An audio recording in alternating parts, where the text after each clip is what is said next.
बोलो श्री गुरुदेव भगवान की। हमारे गुरु महाराज घर छोड़ने के पश्चात गांव ही के पास में एक झाड़ी में रहा करे। पहलवानों ने वहां पर पहलवानों के उस्ताद थे, तो जितने पहलवान थे उन सब ने बगीचा लगा दिया। थोड़ी दूरी पर अपना अखाड़ा खोल दिया। देखा देखी वो भी भजन किया करे। जब 4 महीने में भजन ये जागृत हो गया, तत्पश्चात सबने कहा, संत जी हम लोग सुबह कीर्तन नगर फेरी किया करें, आप भी साथ चलें। तो ढोलक हारमोनियम मजीरा वगैरह लेके सब चले आए। बोले आप 5 बजे हमको जगा दिया करें। गुरु महाराज 2 बजे उठ के भजन में बैठ जाया करें। 6 बजे तक बैठे, फिर 1 घंटा भ्रमण करके फिर बैठे तो 10 बज जाए, और ये नियम टाइम टेबल बंधा हुआ है। 5 बजे जगा दिया करें। सब ढोल हारमोनियम लेके आगे आगे चल दे, महाराज भी चल दे साथ साथ। सीताराम सीताराम सीताराम सीताराम पूरा रामकोला ग्राम की परिक्रमा करके मंडली चले आवे आश्रम। कुटिया में धुने में प्रणाम करके विभूति लगावे खावे और अपने अपने घरे चले जाए। कोई किसी से बोले ना। शुरुआत में 15 आदमी थे, फिर आदमी बढ़ने लगे। जिस रास्ते से जाए लोग अपने अपने घरों में चप्पल जूता पहन के तैयार रहें, ये मंडली में शामिल हो जाए। 4 महीने में तो करीब 60-70 आदमी हो गए। एक यहाँ से 15 ही चले आश्रम से, फिर बढ़ते ही चले जाए। लौट के आश्रम में आवे तो 70 करीब आदमी हो जाए। सीताराम सीताराम सीताराम सीताराम आके सब प्रणाम करें। कोई किसी से कुछ नहीं बोले, चुपचाप प्रणाम करे चले जाए। एक दिन महाराज बैठे थे, महाराज भूल गए कि हमें इनको जगाना है। इतने में 6 बज गया।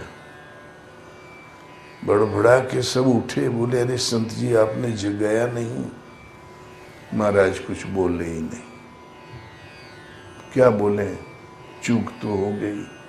महाराज के हम बैठे थे, हम देख रहे थे, चित्त से उतर गया कि हमें इनको जगाना है। हम सोए नहीं थे, सचेत थे। इतने में गांव से आए लोग, 4-6 इस मोहल्ले से। बोले संत जी किस रास्ते से निकल गए? बड़ी मधुर धुन कान में सुनाई पड़ रही थी। हम चप्पल पहन के खड़े थे कि यहाँ आएगी मंडली तो शामिल हो जाएंगे, लेकिन रास्ते से आप आए ही नहीं। महाराज बोले ही नहीं, चुप शांत बैठे रहे। इतने में दूसरे मोहल्ले से आए, फिर तीसरे टोले से आए, फिर चौथे टोले से आया। 10 आदमी इस मोहल्ले से, 25 आदमी उस मोहल्ले से। महाराज किस रास्ते से निकल गए? और कोई रास्ता ही नहीं था। बड़ी मधुर धुन कान में पड़ रही थी वाद्य के साथ। आप किस रास्ते से निकल आए? जब 8-10 जगह से लोग आए तब महाराज समझ गए। बोले भैया आज कीर्तन हुआ ही नहीं। हम बैठे थे, हम हमारे चित्त से उतर गया कि हमें इनको जगाना है। वास्तव में भूल गए थे। तो बोले कीर्तन हम लोगों ने सुना, किया किसने? बोले भाई आज कीर्तन भगवान ने खुद कर दिया। अब तुम लोग कीर्तन करो, हम कीर्तन नहीं करेंगे, हम केवल भजन करेंगे। जब भगवान में इतनी क्षमता है, मंडली का रूप धारण कर सकते हैं, ढोल हारमोनियम बजा सकते हैं, सब क्या कंठ के स्वर में बोल सकते हैं, तो फिर मैं केवल भजन करूंगा। एक चमत्कार गांव भर ने देखा सुना। उस दिन से गुरु महाराज कीर्तन जाना बंद कर दिया। जो समय कीर्तन में देते थे वो श्वास में देना शुरू कर दिए। आगे बढ़ गए और रात दिन भजन करें। और भगत लोग जो सागरिद थे, घर में थे तब के पहलवानी सागरिद, नामजद पहलवान थे 2500 गांव के, तो सागरिद वहां अपना दंड बैठ लगा, भाई झाड़ू साड़ू लगा दे। बाजू का एक बगीचा था, उसमें से कोई आम चोरी कर लिया करे, तो बगीचे का मालिक रोज हल्ला मचावे, बोले संत जी संत नहीं है, संत जी के यहाँ लोफर टिके रहते हैं, रोज हमारा आम तोड़ ले जाते हैं। तो महाराज ने कहा भैया हमसे तुम्हारे आम से कोई मतलब नहीं है, आम तो हिलते भी नहीं यहाँ से, नहीं हमारा कोई आदमी जाता है। बोले हाँ, बोले मधुर बचन जिमी मोरा, खाई महाई हृदय कठोरा। चोर लोग ऐसे ही बोला करते हैं, ऐसे ही बोला टाला करते हैं। 15 दिन लगातार वो रट लगाए रह गया। तब वो महाराज के वो पहलवान भक्तों ने कहा, बोले महाराज अति हो गया, आज हम इसका बगीचा उजाड़ देंगे, एक भी आम नहीं छोड़ेंगे। बहुत लांछन लगा चुका, समझाने से भी नहीं मानता, हम लोगों से मतलब नहीं। महाराज के हो ससुरा बहुत तंग किए रहा, हमारो मन हो ही जा रहा कि दो जो जड़ी जाए, दिमाग खराब कर दिया। वो बोरा लेके पाम तोड़ने वाला अस्त्र शस्त्र होता है उधर, वो बांस और वहां सिया और यंत्र लेके चले आए और सिराने रख के सब सो गए। बोले संत जी आप तो 2 बजे उठ के बैठ जाते हैं ना, 2 बजे हम लोगों को जगा देना। महाराज विचार किए मैं जगाऊं या नहीं। इतने में गांव से एक आदमी निकला, वो रोज निकलता था 12 बजे, उस दिन निकला 2 बजे। गांव से निकलते ही आवाज निकाला, धन पर आव बिखते बिख भारी, जननी समझा नहीं पर नारी।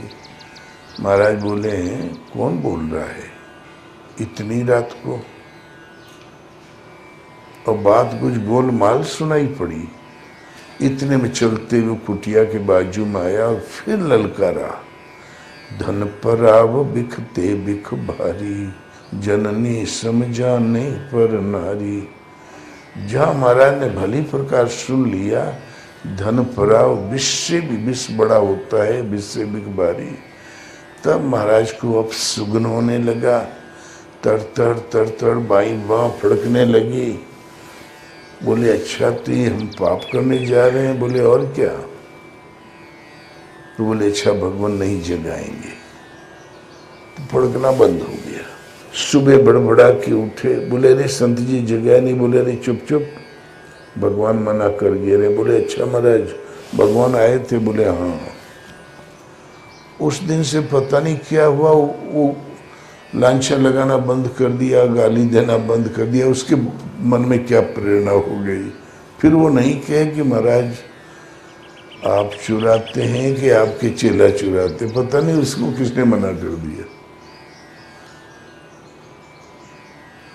भगवान उर प्रेरक है, वो जो आपको हमें बता सकते हैं तो उसके हृदय में भी प्रेरणा कर सकते हैं। तो महाराज कुटीर में एकांत में भजन किया करे, मन लगे। लेकिन जब सत्संगी महाराज भ्रमण करके वहां पहुंचे, उस दिन मन ज्यादा लगे।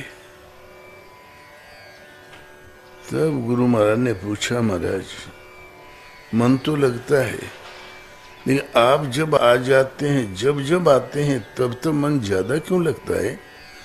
तो बोले कि तोरे मनवा के पकड़ के मैं ध्यानस्थ हो जावा करत हूँ। तो महाराज चिंता में पड़ गए। गुरु महाराज के 3-4 और शिष्य थे हमसे पहले, बड़े गुरु भाई। वो कुछ दिन अभ्यास करके फिर घरे चले गए बौड़ियाए के। कहीं यही कारण तो नहीं है? कुछ दिन तो गुरु महाराज उनके मन को पकड़ के ध्यानस्थ हो गए, और जन्म भर कोई किसी के मन को पकड़ के कहाँ तक ध्यानस्थ रहेगा।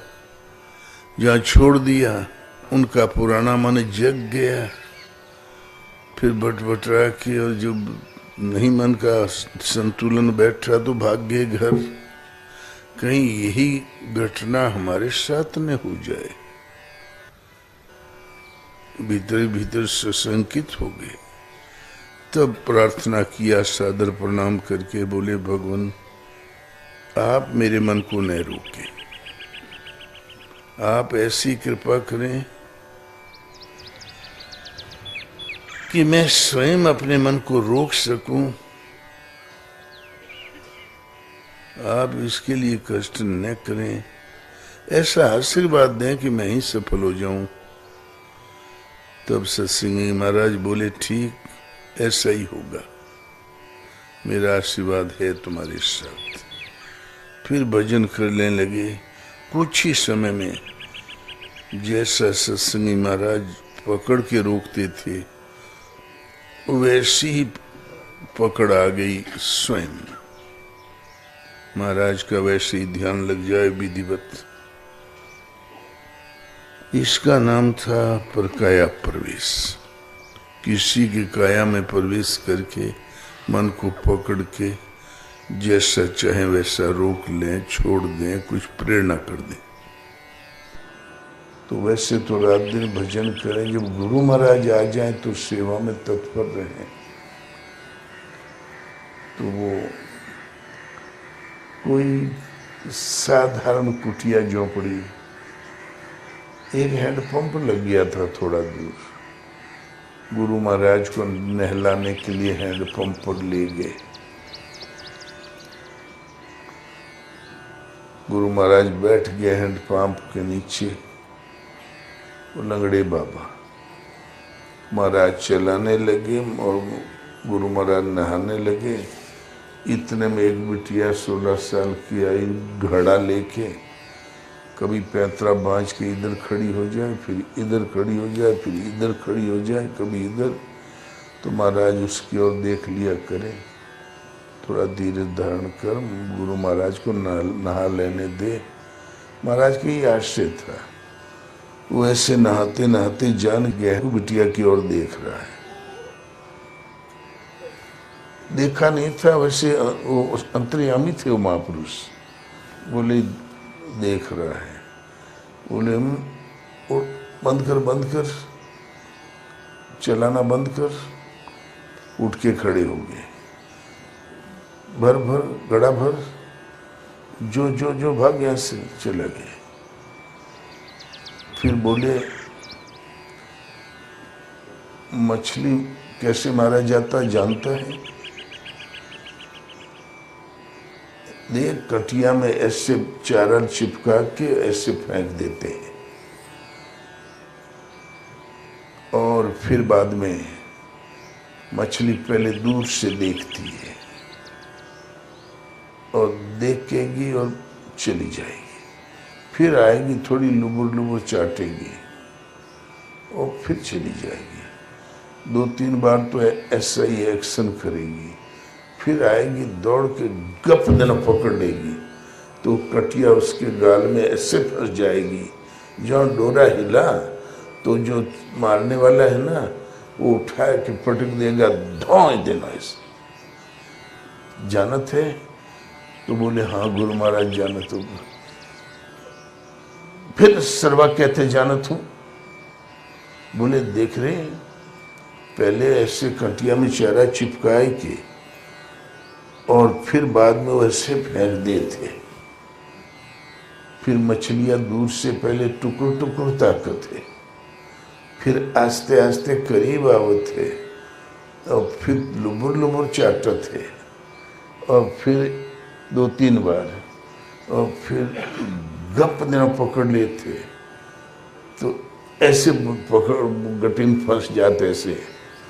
बोले अरे महाराज मैं मारे हूँ, मैं जानत हूँ। बोले फिर सरवा कहते मारे हूँ जानत हूँ। गर्दन पकड़ के महाराज के, गुरु महाराज के हमरे, साधक तो थे, लड़के ही थे, गर्दन पकड़ के गाल में ऐसे उंगली डाल के और पटक के बोले ऐसे फंस जाते हेतरे, और ये ऐसे खींच देते, और हेतरे पटक दे तो पटक दिया 50 गाली। फिर कहते जानो तू महाराज चुप बोल बहने करे, पता नहीं क्या कहते। चुपचाप वो सत्संग महाराज बड़बड़ाते चले आए। फिर दोपहर बस यहाँ आए, कुटिया में बैठ गए।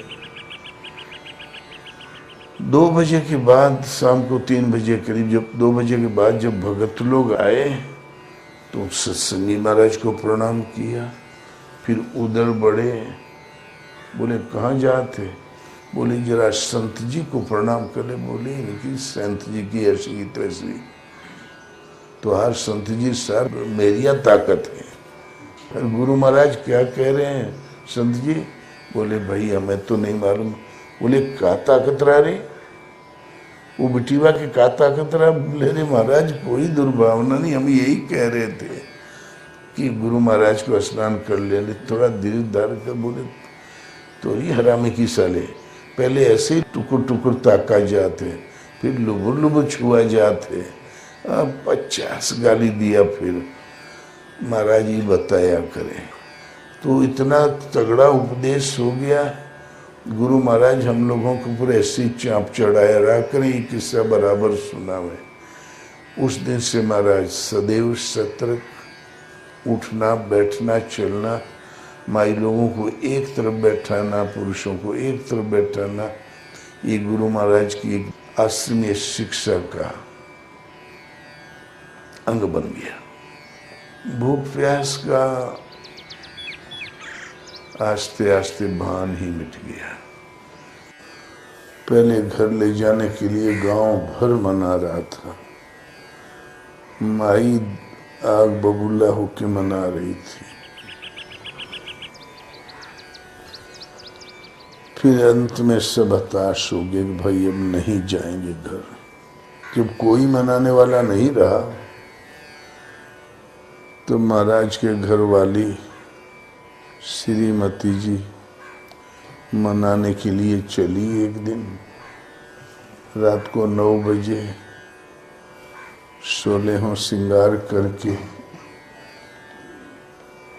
आवाज सुनाई पड़ी महाराज को। भजन में बैठे थे, छन छन छन छन। तो महाराज सोचे कोई माईदाई जा रही है। फिर वो आवाज घूम गई कुटिया की ओर। तो बोले हैं इधर कैसे, इधर घूम गई आवाज? तो जब उतनी दूर रह गई तो पहचाना। बोले ओ ये तो श्रीमती जी चली आ रही हैं। निगाह पड़ती महाराज को अब सुगन हुआ कि इसकी नीयत खराब है। भगवान बता दिया कि नीयत खराब है। तो महाराज बच्चाओं में पहले ही सिर ललकार के बोले कौन है? बोले हम ही तो हैं और के है? बोले तुम्हें इतना श्रृंगार पटार, आधी रात को घूम रहे श्रृंगार पटार करके, तुम्हें श्रृंगार पटार कहाँ शोभा है? तो बोले क्यों, मैं राण हो गई हूं क्या? जिसका पति साधु हो गया हो वो राण नहीं तो और क्या है? महाराज के मुख से निकला। आग बबूला हो गई। जितना जेवर पहने रही, चांदी के तो पहनते रहे, वो कंपलसरी था चांदी का पहनना, गरीब बन के वो लोगों की उनमें चांदी की हौसली, चांदी के कड़ा, चांदी के छल्ला, ये सब गर्दनियत जेवर पर्याप्त था। मजे में थे, बहुत धनाढ़ी थे उसमें। बोलो श्री गुरुदेव भगवान ने की जय। ओम